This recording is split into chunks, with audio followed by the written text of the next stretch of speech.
In my life, as a borikat, nabot sa Amerika, Porto, day, medyo, day! So, day, nagluto ako ba na, kay mag-travel na po ko, day, unya, nabot na ko sa airport, day, nisakay na ko sa aeroplano, day, kay mo adto ko, gili, day, unya, nabot na ko sa Los Angeles Airport, outdoor, day, the best. First time na ko, day, super nice, kay, day, live show siya, bayot! Oh, karon pa ko nakakita kay ngani nga airport. And then adto na ko sa ako ang kuan na nako akong luggage day. Sa outdoor gyapon na siya bayot diri sa Long Beach sa California no. So nga na siya kanindot diri day. Unya sundoon ako ni Ricky. Unya na si Ricky sa gawas ang akong pinakabuutan nga friend diri sa Los Angeles. Gisundog gyud ko niya day. I'm very grateful and thankful. Thank you yot. Unya ibutang na nako akong bag. Unya nisulod ako sa sakyanan day. Unya napagyo ko pimpos ay di man. Silahi man dahil ni Day nga laki.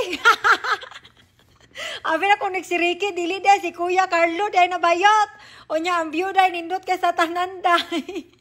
The best ka ang view diri sa Los Angeles no pinapaborito gyud nako ni nga kuan day kaning view diri day kay nindot kay tanan ba maka-relax. O niya ginana mi diri gisundo ko ni Tita Dina, nagkita mi sa ilahang house. Very pretty Tita Dina. I love your outfit. I love your outfit di ay. O niya gitor mi ni Tita Dina kay iya kong gipa-stay diri siyang guest room.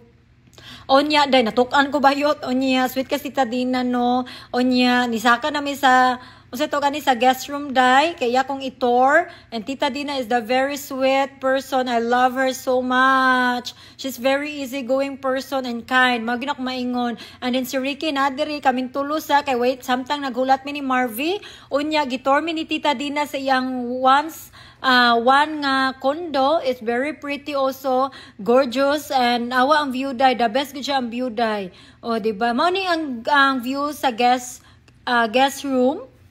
Very nice actually. And then magsundo mi sa friend de la Tita Dina. O artista daw ni siya day. Nalimot kong sa name ni Kuya. Uy, I forgot his name. And he's very nice and funny kay siya bayot. Oh, Gary di ay, si Kuya Gary. Ayun. Kaya gikan siya Sinuma Valley.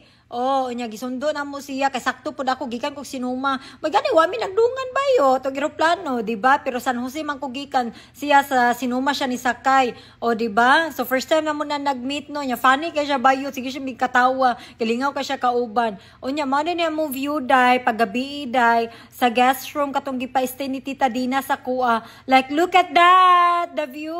Pwede kay mo diri maghabal bayot no ngani ang view, agi mo tan-aw ninyo. Unya dabis kay ang view super. Unya gi-invite mi ni Tita Dina nga mag-stay mi diri ni David. So very soon. Thank you Tita Dina again. And then ang laag mi diri sa West California. Unya gidala mi diri ni Enrique Bayot. Wa ko nahali na panos ang pamilya kay gidala ko niya diri sa mga gays bar. So pagkahali na ko ana Bayot, unya nangaon mi kay gipanggutom mi alas 4 sa kadlawon na ni siya day. Nangaon mi. Unya nangaon na pod mi gotro.